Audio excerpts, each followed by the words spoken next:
وہاں صاف بتایا گیا جنت ان کے لیے آمنوا وعملوا الصالحات،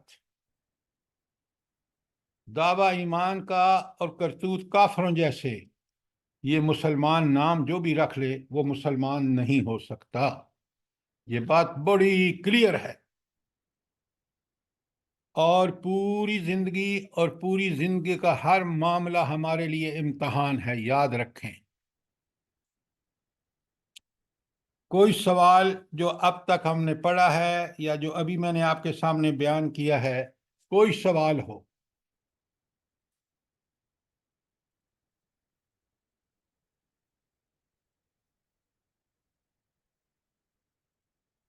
اگر کوئی سر جی ایک سوال ہے سر جی. جی حکم. سوال ہے سر جی، پلیز جواب مجھے دیجیے گا اس کا کہ یہ جو ہم وہ سورہ آل عمران میں صحابہ کرام کی دعائیں ولا تخزنا یوم القیامتی، تو یہ اسی وجہ سے ہے کہ ہمارے چہروں کی پہچان ہوگی، تو اس وجہ سے کہا کہ ہمیں اللہ رسوا نہ کرنا اس دن. اچھا، یہ میڈم ایک چیز نہیں ہے. رسوائی سب سے بڑی تو یہ ہے کہ انسان دائمی زندگی میں جہنمیوں کے ساتھ ہو گیا، اور اس کا ایک پہلو یہ ہے، باقی جو رسوائی ہے آخرت کی وہ سارا عذاب ہے دائمی. آپ سوچیں نا، جب انسان جلے گا تو پھر اس کو کیا سمجھ آئے گی کہ جلنا اور جل کے چہرے کا بگڑنا وہ اس سے بھی خوفناک ہوگا. تو وہاں جب ہم کہتے ہیں نا آخرت کی رسوائی، تو وہ رسوائی میں وہ سارے عذاب ہے جو انسان کو دیا جائے گا. اس میں ایک یہ ہوگا کہ اس کا چہرہ جو ہے وہ اس کے اعمال کے مطابق ہوگا. بات کلیئر ہے؟ جی سر، جزاک اللہ. اچھا، اب چلتے ہیں آگے. اچھا، میں نے لاسٹ ٹائم بھی بتایا تھا آپ کو کہ جب قرآن کی ان صورتوں کا آخر ہوتا ہے نا، بڑا زبردست پیغام ہوتا ہے اللہ تعالیٰ کا. اگر ہم سب قرآن کو کبھی غور و فکر کر کے تدبر کر کے سمجھ کے، جب تک آپ اس کو پوری طرح سمجھ نہ آئے، اللہ سے دعائیں بھی کرتے رہیں، اللہ تعالیٰ آپ کا شرح صدر کر دے گا. تو آپ کو سمجھ بھی آئے گا. پھر جو قرآن پر عمل کرنے کا مزہ آتا ہے، پھر جو قرآن پڑھنے کی بات انسان کو سمجھ آتی ہے، وہ کسی اور طریقے سے کبھی نہیں آ سکتی. سمجھ، غور و فکر اور اس کے مطابق عمل، یہ قرآن اللہ تعالیٰ سے دعا ساتھ کرنا کہ اللہ میرا سینے کو کھول دے، شرح صدر ہو جائے اللہ تعالیٰ، یہ ہو کے رہتا ہے. کیونکہ اللہ تعالیٰ بندے کو کبھی مایوس نہیں کرتا. اس حوالے سے وجہ اللہ تعالیٰ نے خود سورہ عنکبوت کی آخری آیت میں کہا ہے، اور وہ بڑی حقیقت ہے.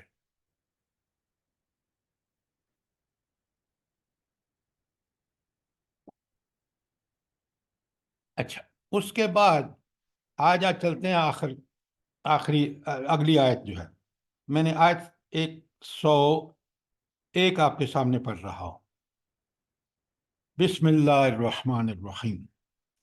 فلا تک فی مریۃ مما یعبد ہؤلاء.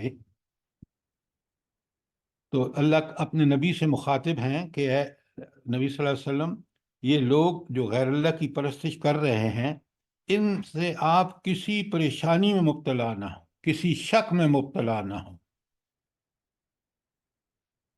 اچھا، یہ خطاب تو نبی کریم صلی اللہ علیہ وآلہ وسلم سے ہے، اور ان کو بالکل تسلی دی جا رہی ہے. آپ پر نبی کریم صلی اللہ علیہ وسلم بڑے پریشان ہوتے تھے کہ یہ جو عبادت ہماری زندگی کا مقصد ہے، اس کو چھوڑ کے یہ شیطان کی عبادت کر رہے ہیں، یہ نفس کی باتیں مان رہے ہیں.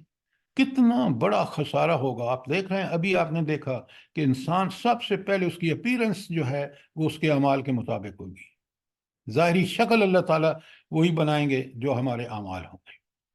تو نبی کریم صلی اللہ علیہ وسلم شدید پریشان ہوتے تھے کہ یہ لوگ کیوں نہیں ہدایت پہ آتے. دنیا میں بھی اللہ تعالیٰ کی رحمتوں کے مستحق ہو جائیں گے، آخرت میں جنت میں جائیں گے، وہاں ان کا وہ مہمان نوازی کی جائے گی، ان کو وہ شکل دی جائے گی جس کا کوئی جواب نہیں. اچھا، تو یہ لوگ، ہاں، فلا تک فی مریۃ مما یعبد ہؤلاء، تو یہ لوگ اللہ کو چھوڑ کر جو پرستشیں کر رہے ہیں، آپ اس میں کسی پریشانی اور خلجان میں نہ پڑے. ما یعبدون، یہ جو جس چیز کی عبادت کر رہے ہیں، الا کما یعبد آباؤہم من قبل، اس سے پہلے ان کے آباء و اجداد بھی یہی کام کرتے رہے ہیں، وہ بھی انہی کی پوجا کرتے رہے ہیں، یہ انہی کے ٹھپ پہ چل رہے ہیں. اگلی آیت بڑی وارننگ ہے، بڑے غور سے سنیں. وَإِنَّا، اور بے شک ہم، لَمَوَفُّوهُمْ نَصِيبَهُمْ غَيْرَ مَنْقُوص، ہم ان کا اجر بلا کم و کاست ان کو دیں گے، اس میں کوئی کمی نہیں کریں گے ان کی سزا میں. تو آپ دیکھیں کہ اللہ کی عبادت جو ہے اس میں شرک اور پوجا کرنا بتوں کی، قبروں والوں کی اور پیروں فقیروں کو اللہ کی سزا سمجھنا کہ ان کے پاس کوئی وہ نشان، ان کے پاس وہ ہیں علم کی، حکمت کی، اقتدار کی، اختیار کی، جس طرح اللہ کے پاس ہے. یہ ہے وہ شرک، یہ ہے وہ عبادت، یہ جو ہے یہ اللہ کو سخت ناپسند ہے. بھلا اللہ کو کیوں یہ اس سے شرک سے کیوں اتنا ناپسند ہے اللہ تعالیٰ کو؟ کیوں؟ ایک بڑی وجہ بتانی ہے آپ نے.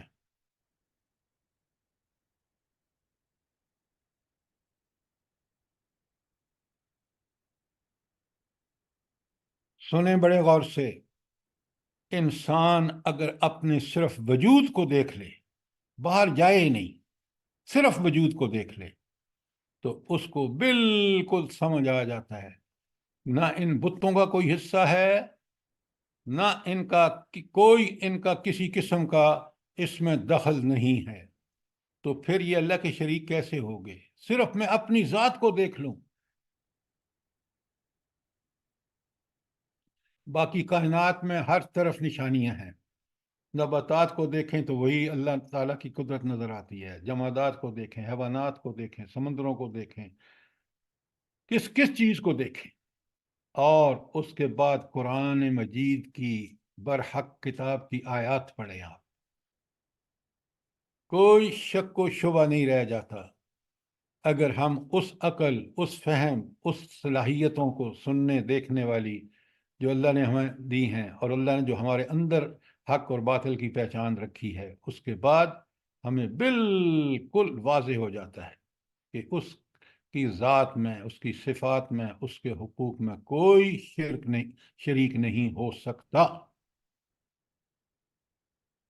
تو آگے جو اللہ نے آخری بات کہی ہے نا، وَإِنَّا لَمَوَفُّوهُمْ نَصِيبَهُمْ غَيْرَ مَنْقُوص، ہم ان کا جو حصہ بنے گا نا آخرت میں عذاب کا، اس میں ذرا برابر بھی کمی نہیں کریں گے. کتنی بڑی وارننگ ہے، ذرا نوٹ تو کریں. ایک آیت بندہ پڑھ لے نا سمجھ کے، تو حدیث نسائی کی کہ 100 رکعت نفل سے زیادہ ثواب ہے. آگے سنیں آیت، اگر کلیئر ہے تو آیت، اگلی آیت میں چلتے ہیں. آیت نمبر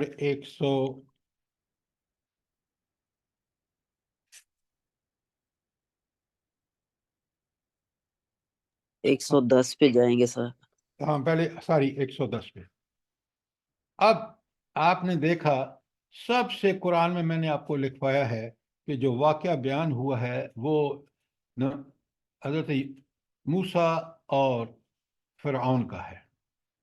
اس کا حوالہ دے کے بتایا جا رہا ہے وَلَقَدْ آتَيْنَا مُوسَى الْكِتَابَ، ہم نے موسیٰ علیہ السلام کو کتاب دی، یعنی تورات کس پر نازل ہوئی ہے؟ موسیٰ علیہ السلام.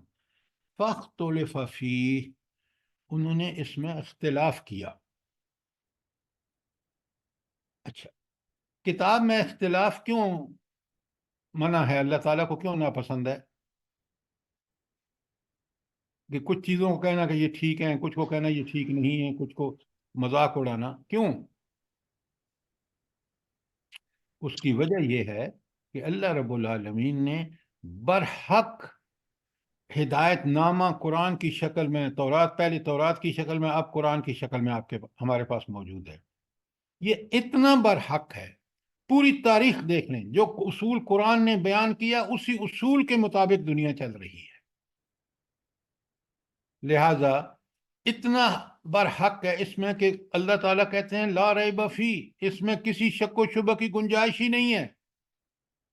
پھر قرآن دوسری جگہ سورہ کاف میں کہتے ہیں لا عوج لہو، اس میں کوئی ٹیڑھ ہے ہی نہیں، یہ بالکل صاف سیدھی.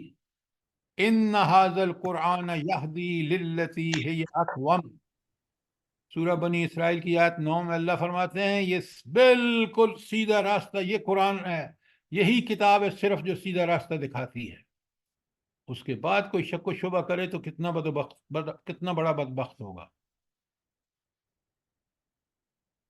اچھا، وَلَقَدْ آتَيْنَا مُوسَى الْكِتَابَ فَاخْتُلِفَ فِيهِ، ہم نے موسیٰ علیہ السلام کو کتاب دی اور انہوں نے اس پر اختلاف کیا. وَلَوْلَا كَلِمَةٌ سَبَقَتْ، اگر اللہ تعالیٰ کی طرف سے ایک بات پہلے طے نہ ہو چکی ہوتی، لَقُضِيَ بَيْنَهُمْ، ان کے درمیان فیصلہ اب تک ہو چکا ہوتا. تو یہ کون سی بات ہے جو پہلے اللہ نے طے کی ہے جس کی وجہ سے ان کو دنیا میں برائیوں پہ عذاب نہیں آتا؟ کیا چیز ہے وہ؟ اللہ تعالیٰ کی سنت مبارکہ ہے کہ مہلت دی جاتی ہے. ایک بالکل آپ نے ٹھیک کہا ڈاکٹر صاحبہ کہ اللہ تعالیٰ نے ہر قوم کے لیے ایک اجل مقرر کر رہی ہے، ایک مدت. وہ مدت ڈیپینڈ کرتی ہے ان کی، کم ہوگی اگر وہ قوم گمراہ ہوگی تو اللہ تعالیٰ اس کو جلدی ختم کر دیتے ہیں. کیوں؟ اللہ تعالیٰ کے ہاں ایک پری ڈیٹرمنٹ پہلے سے طے ہوتا ہے کہ یہ قوم برائیوں کے اس لیول پہ پہنچے گی، اللہ تعالیٰ اس کو تباہ کر دے گا. آپ نے پیچھے 6 قوموں کے قصے پوری طرح سمجھیں اسی صورت میں. تو یہ ہے وہ بات جو پہلے طے ہو چکی ہے کہ دنیا دارالعمل ہے، عمل کی جگہ ہے، اللہ تعالیٰ عمل کی مہلت دے گا. آپ دیکھیں اللہ نے توبہ کی کتنی بڑی انسانوں کے لیے رحمت، اللہ کی توبہ ہے. گناہ کر کے جو شخص اس گناہ کی توجیہیں نکالے گا، اللہ سے توبہ نہیں کرے گا، اس کو تو اللہ کبھی نہیں بخشے گا. تو توبہ تائب ہونا جو ہے، اور اللہ دلوں کے راز سے واقف ہے، یہ بات اچھی طرح سمجھیں.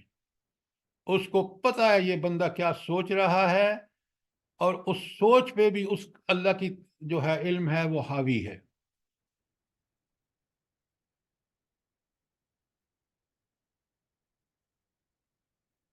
اچھا، اللہ تعالیٰ فرماتے ہیں کہ وَلَوْلَا كَلِمَةٌ سَبَقَتْ مِن رَبِّكَ، اگر آپ کے رب کی طرف سے پہلے یہ بات طے نہ ہو چکی ہوتی، یعنی مہلت والی، توبہ کی موقع دینے کی، لَقُضِيَ بَيْنَهُمْ، اللہ تعالیٰ ان کے درمیان فیصلہ کر دیتا. کیسا فیصلہ؟ عذاب کا فیصلہ، جو پیچھے ابھی ہم نے اسی صورت میں 5 قوموں کے بارے میں پڑھا ہے. وَإِنَّهُمْ لَفِي شَكٍّ مِّنْهُ مُرِيبٍ، اور یہ لوگ اس کے بارے میں بڑے کبھی شبے میں مبتلا ہیں. یعنی اتنی کھلی ہوئی بات جو ہے وہ اس وجہ سے کہ انہوں نے شیطان اور نفس اور خواہشوں کی پیروی کی ہے، وہ ان کو سمجھ میں نہیں آتی کہ کتنی برحق بات ہے. آیت 110 کے بارے میں کوئی سوال؟